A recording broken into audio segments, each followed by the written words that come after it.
So you want to become a millionaire, and everyone is telling you to read books, but hardly anyone's got time for that. Luckily, over my many years in business, I've read hundreds of books, but there are 40 money-making books that have really stuck with me. So in this video, I'm going to condense all of these books into the core lessons that will actually make you rich. And no, I'm not just saying this, I have experience doing it. I've gone from absolute zero to making tens of millions, and I didn't make my money on YouTube like most people on here. I did it running real businesses. So I promise that the things I'm going to share with you today will take you from $0 to $100,000, $100,000 to $1 million, and $1 million to $10 million if you apply them correctly. Level 1, going from $0 to $100,000. First, you need to master your mind. I didn't come from a wealthy background, and during my youth, I vividly remember people saying the phrase, money is the root of all evil. Secrets of the Millionaire Mind explains how these phrases program us to believe that rich people are the devil. It took me a long time to rid myself of the negative feeling in my stomach when I thought about making money.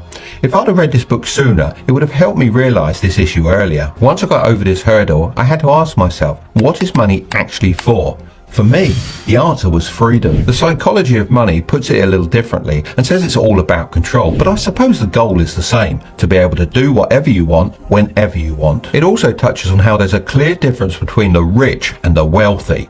Wealth is what you don't see. The car's not purchased, diamonds not bought, renovations postponed, clothes forgone, and first-class upgrades declined. Unfortunately, many people don't even believe that they can become wealthy. I remember my school friends saying things like, I hope I can get an okay job when I graduate. They weren't even hoping for a good one. The magic of thinking big explains that people are setting their finish line too soon and therefore never have a shot at being successful. While I don't believe that thinking big alone will make you successful, it's certainly the first step. I always struggled in school and felt like a failure. Interestingly, when I left and started working in the real world, I found that I kept winning. This was probably because I chose jobs I had an interest in rather than learning things I didn't care about at school. The Winner Effect talks about actual studies to back up this phenomenon. The book discusses how positive correlation has been found between successful stock market traders and their testosterone levels. Furthermore, winning increases the testosterone receptors in your brain, which causes you to win more in the future. That's why it's important to set those achievable goals and get those little wins every day. I believe that my struggles in school and my strong drive for success had a positive impact on my life. They left me with no other option but to push forward. Think and Grow Rich tells the story about a great commander. Despite being outnumbered by a far superior enemy, he burned his army's own ships, leaving them with no escape plan. This forced his soldiers to fight with everything they had, resulting in a miraculous victory against all the odds. It just shows there's a big difference between wanting to succeed and needing to. Being comfortable is just as harmful as having an escape plan. During a chat with Andrew Tate, he referred to this as one of the Matrix's tools. Unscripted also presents this idea. The author argues that society aims to transform us into model citizens, which stands for mediocre, obedient, dependent, entertained and lifeless. Avoiding this fate depends on how well you can manage stress. The essence of success gives us a helpful perspective on this. The book mentions that all the water that forms a fog that's 100 feet deep and 7 city blocks wide can fit into a small glass. Whenever I feel stressed, I like to imagine drinking this water and using it as fuel. Now you can develop great habits. Stress can also come from factors outside our control. For this reason, I've made a conscious effort throughout my life to only focus on things that I can directly impact. Atomic Habits reveals that many people fixate on the end goal, which they have no control over, rather than the process of achieving it, which is completely in their hands. I found the author's habit stacking technique to be particularly helpful for forming new habits. It involves pairing a new habit with an existing one, so both are completed at the same time. However, most people just keep putting things off and never form good habits.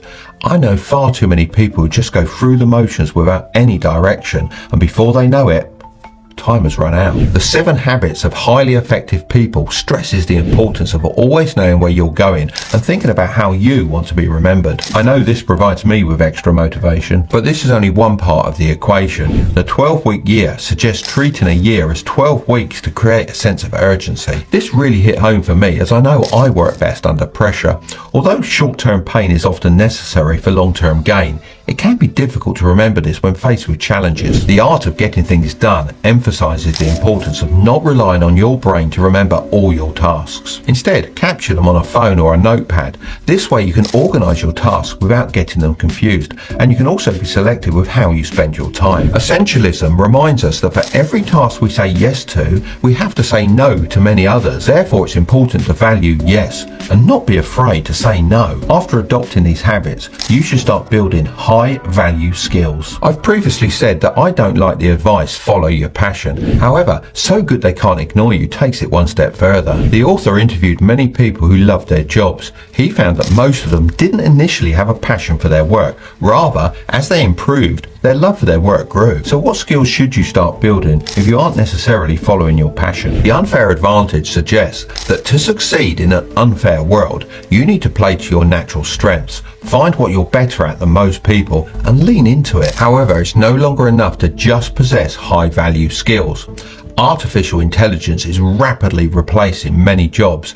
I'm using it more and more in my various businesses to complete simple tasks. That's why the ideas shared in Mastery are more important than ever. My main takeaway was that you need to develop a unique stack of skills that is nearly impossible to replicate. Still Like an Artist echoes this point when it suggests a copy from multiple inspirations until you have a mix that is truly original. Having this unique skill stack will give you the ability to earn a high income. However, that still won't mean you can build wealth without understanding the basics of personal finance. When I was younger, I had a mentor named Dave who taught me about how the rich manage their money. The biggest lesson I learned, which is also shared in Rich Dad, Poor Dad, is that everything we buy is either an asset or a liability. To figure out which one it is, we simply have to ask ourselves, is it putting money in our pocket or taking it away? Of course, if you want to be wealthy, the aim should be to buy as many assets as possible, but lots of people don't see the value of investing. Let me ask you this, would you rather have $3 million now or a penny that doubles every day for 31 days? The correct answer is the penny,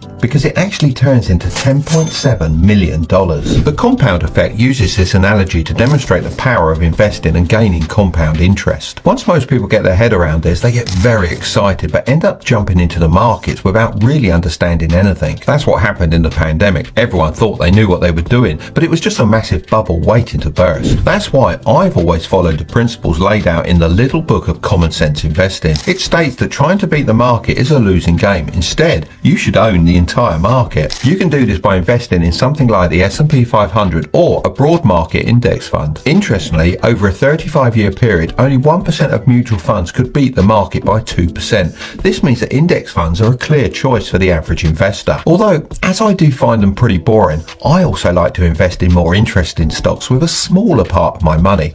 Whenever I do this, I keep in mind that the market is irrational. As the Intelligent Investor puts it, you should imagine a person coming to your door every day called Mr. Market. One day, he may offer you $2,000 for your stock, and the next, only $500, even though the company may be doing better than ever.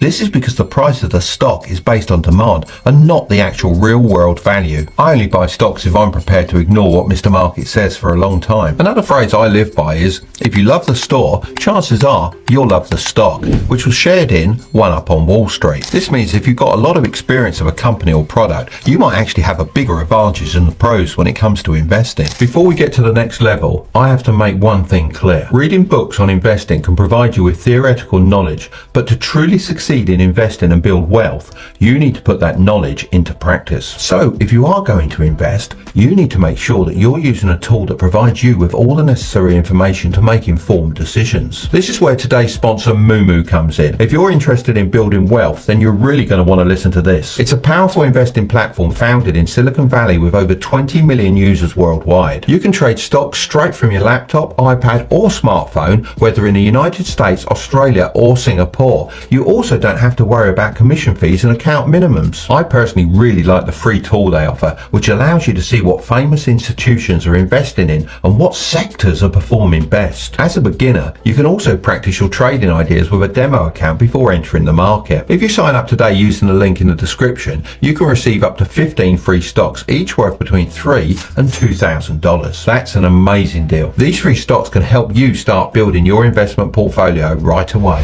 Level 2. $100,000 to $1 million. Now that you've fixed all your internal beliefs, to make the next leap, you'll need to know how to generate more value than you can from just selling your time. We're taught to go to school, get good grades, and then get a high-paying job. However, when you do this, your earning ability is capped. Cashflow Quadrant outlines 4 distinct ways to earn money: E for employee, S for self-employed, B for business owner, and I for investor. Business owners and investors have the advantage of using other people's time and money to build their wealth. That's why it's crucial to move to the right side of the quadrant if you want to become rich. But what does it really mean to be rich? Well, the 4-hour work week explains this best when it says that relative income trumps absolute income. To understand this statement, let me ask you a question. An investment banker earns $500,000 per year working 80 hours a week. On the other hand, an e-commerce entrepreneur earns $40,000 per year but only works 4 hours per week. Who's richer? If we look solely at absolute income, then the banker is clearly making more money. However, if we consider the time worked, the banker earns $120 per hour, whereas the entrepreneur earns $200 per hour. To take it one step further, the entrepreneur can actually already live the retired life that the banker dreams of, as he can operate from anywhere in the world. I'll take the entrepreneur route any day of the week. 0 to 1 states that the first step to starting a business is betting on a contrarian truth. This is the basis for most successful businesses. For example, Netflix had to bet on the fact that people wanted to binge watch TV shows at home, and Airbnb had to believe that people would be willing to stay in a stranger's house. For many people, the biggest hurdle is coming up with an idea. However, this is often easier than you might think. Disrupt You outlines an effective method, which is to write down 3 things that annoy you every day and think about how they could be done better. By doing this, you'll have 90 ideas to consider each month. When you have an idea, don't be afraid to share it with people that can help you.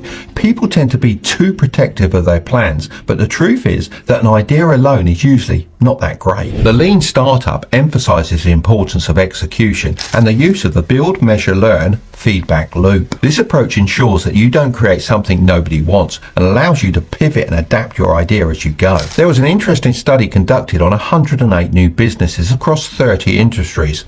Out of these, 92 businesses chose to enter red oceans, while 16 adopted a blue ocean strategy. A blue ocean refers to a market that has little to no competition, while a red ocean is named so because of the fierce competitions between competitors. The study found that 39% of profits came from businesses in competitive markets, while 61% of profits came from those that used the blue ocean strategy. Furthermore, these businesses went on to dominate their industries for 10 to 15 years after launch. A good strategy for creating your own blue ocean is to become oversubscribed. Consider Ferraris. Many people want them, but not everyone can have one. Yet, the people that run Ferrari aren't losing sleep over this, as they know that this scarcity keeps demand high and the car's highly desired. Every oversubscribed product has people who are willing to buy it, but can't get their hands on it. When I'm driving up demand for my products, I always remember the core lesson from Breakthrough Advertising. This book is actually the most expensive book in the video. It states that you can't manufacture desires. Instead, your job is to create a product that fulfills the market's already existing desires.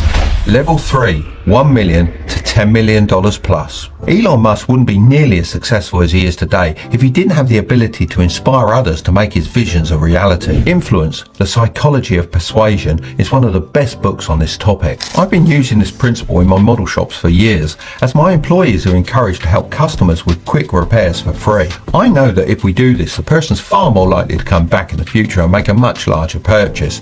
You can use this with anything. Just focus on giving value and eventually it'll come back to you. Dealing with people comes with a lot of headaches. You can't compromise on your vision, but you also need to make sure that people don't resent you. Never Split the Difference says you can do this by using something called tactical empathy. The key is to empathize with someone's situation to get them to empathize with yours. People want to be heard, and as mentioned in How to Win Friends and Influence People, they don't want to be told they're wrong. The reality is, all humans are emotion-led creatures. They tend to make their decisions with this in mind and then justify their actions with logic. Pitch Anything explains this as having having 3 different brains. The crop brain, which developed when we were mere animals, the midbrain, and the neocortex, where we make all of our decisions. Most people try to appeal to the neocortex when they want to sell something, but first you need to break through the crop brain. You can do this by using emotion and making what you're asking for as simple as possible. Leadership is something I've spent a lot of time learning about, because the better you are at it, the more money you can make. Start with Why shares a useful tool called the Golden Circle, where why is at the center, how is in the middle ring, and what is in the outer ring. Bad leaders start from the outside and rarely get to the center. This is like my teachers at school, who told me to read because that's what I needed to do, but never inspired me to take action. On the other hand, my mentors told me that if I wanted to become wealthy and have freedom, I should read specific books, and they gave me recommendations to achieve my goals. After that, I really saw the value in books. The key here is that great leaders inspire you to take action.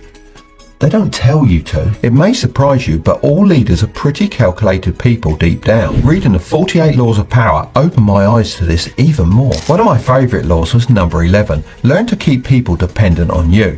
This is so true as an employee and a leader. If you can be replaced by someone, you can never truly have power. However, if your future business is dependent on irreplaceable people, it will eventually collapse.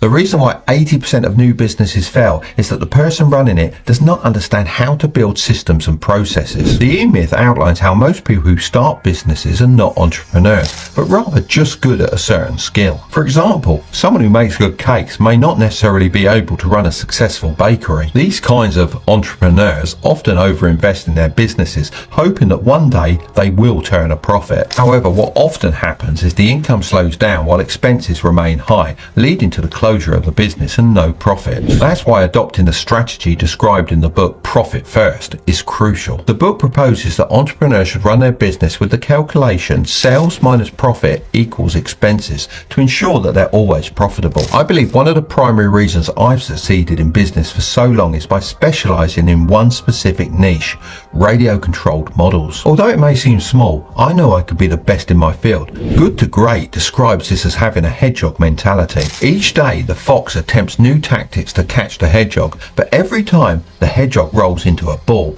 using this tried and tested strategy to avoid being eaten. Being extremely good in one area makes you rich in the long run. Up until this point, I haven't discussed world events as they relate to the bigger picture.